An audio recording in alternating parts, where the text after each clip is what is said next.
Notebook və masaüstü kompüterlərə Bluetooth qulaqlıq kimi cihazlar necə qoşulur? Gəlin bunu öyrənək. Bəli dostlar, bildiyiniz kimi notebookların öz daxilində Bluetooth kartı olur və bununla siz rahat qoşula bilirsiniz. Əlavə xarici heç bir şey almağınıza ehtiyac yoxdur. Orada sadəcə sürücüləri falan olur, onları yükləyəcəksiniz. Yəni driverləri varsa onları yükləyin. Bununla siz rahat qoşula bilərsiniz. Bizim əsas burada məsələmiz masaüstü kompüterlərlə bağlıdır. Bildiyiniz kimi masaüstü kompüterlərdə müasir kompüter deyilsə əgər, yəni güclü bir şey deyilsə, onun anakartında Bluetooth və Wi-Fi modulu olmur və bununla siz gərək əlavə bir yan cihaz almalısınız. Baxın, kiçik bir cihazdır bu. Bunu almışam və bununla kompüterimə Bluetooth funksiyasını qazandırmışam və bunun sayəsində mən belə AirPods-ları və yaxud da belə kolonkaları falan rahat bir şəkildə kompüterimə qoşub istifadə edə bilirəm.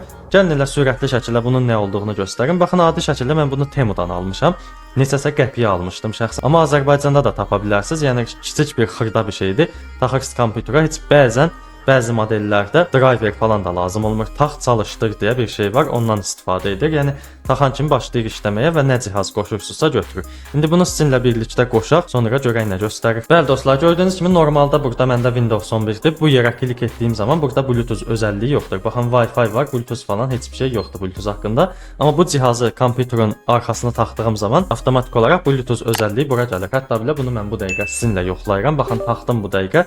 Kompüterdən səs də gəldi və Bluetooth özəlliyi burada gəldi. Yəni Wi-Fi-dan sonra Bluetooth işarəsi düşdü. Yəni bu formada qazanır. Bu özəllik belə gəlir. İstəsəz açıb bağlaya da bilirsiniz. Eynən telefondakı kimi olur bu.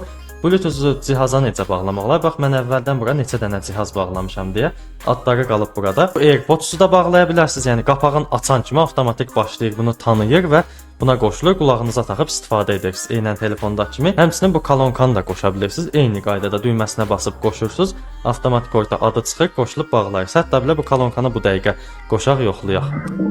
Bəli dostlar, kolonkanı qoşdum mən bu dəqiqə. İndi baxın, Bluetooth axtarır. Heç mən əlimi vurmayacağam. Özü bu dəqiqə qoşulacaq buna. Qoşulmasa da elə üstünə bir dəfə vurmağım bəs eləyir. Bax, gördüyünüz kimi kolonkanın özündən də səs çıxdı və avtomatik qoşuldu. Enerji faizini falan da göstərir. İndi yoxlayaq görək kompüterin səsi kolonkadan çıxır, yoxsa kənar bir yerdən. Baxın, gəlin buradan səsi artırıram. Gördüyünüz kimi kolonkadan çıxdı səs, yəni rahat bir şəkildə səsi ötürə bilir, heç bir problem yaratmır. İndi belə bağlasaz, avtomatik olaraq kolonkanı Bluetooth-dan atacaq. Baxın, Bluetooth-u bağlayıram. Gördüyünüz kimi kolonka buradan ayrıldı, yəni Bluetooth-dan çıxdı. Yəni eynən telefondakı kimi işə yarayır bu. Sadəcə az öncə göstərdiyim, baxın, bu cihaz lazımdır sizə də. Bunu da qeyd etdiyim kimi həmçinin Temudan, həm də telefon dükanlarından falan tapa bilərsiniz. Çox baha da bir şey deyil.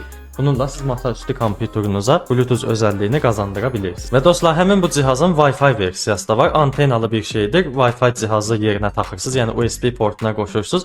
Avtomatik olaraq eynən Bluetooth-dakı kimi gəlir. Baxın, burada məndə də var bu dəqiqə. Bütün Wi-Fi-ləri burada tutur, açıb bağlayıram istədiyim kimi və kompüterə xarici Ethernet kabeli falan taxmağıma ehtiyac olmur. Elə bir dənə gələn buradan açıram, istifadə edirəm, yenə lazım olmayanda bağlayıram eynən Bluetooth-dakı kimi və yaxşı işi də odur ki, bütün ətrafda olan Wi-Fi adlarını rahatca tapa bilir. Bax, məndə də nə qədər uzaqda qonşu varsa belə yenə onun üçün tapa bilir burada. Bu formada baxın, skanlama edirsiniz. Wi-Fi adı artır hər dəfəsində burada. Baxın, mənim öz Wi-Fi-lərimdə, altdakılar isə qonşularımdır. Yəni biraz yenileme etdikcə yavaş-yavaş daha uzaqdakı qonşuları belə tapa bilir. Çünki birbaşa modem antenası kimi bir antenası var. Bütün ətrafı əhatə edir. Yəni çox yaxşıdır. Bunu da Temudan almışam. Çox yaxşı özəllikləri var. Yəni belə göstərəcəyim əsas funksiya burada Bluetooth özəlliyidir, amma Wi-Fi də göstərdim ki, nəzərinizdə saxlayın ki, Wi-Fi də belə cihazınıza qazandıra bilərsiniz. Bəli dostlar, sizə verəcəyim məlumatlar bunlar idi. Ekranımızda gördüyünüz kimi YouTube kanalımız açıqdır. Belə videolarımızın davamının gəlməsini istəyirsə, aşağıdan kanalımıza abunə olub videomuza like atın. Bir də bildiriş zəngini də açın ki, belə videolarımızın davamı gəlsin. Sağda solda izləyə biləcəyiniz maraqlı videolar çıxdı. İstəsəz bunlara da baxa bilərsiniz. Özünüzdən müğayət olun. Gələcək videolarda görüşərik. Sağ olun, salamat qalın.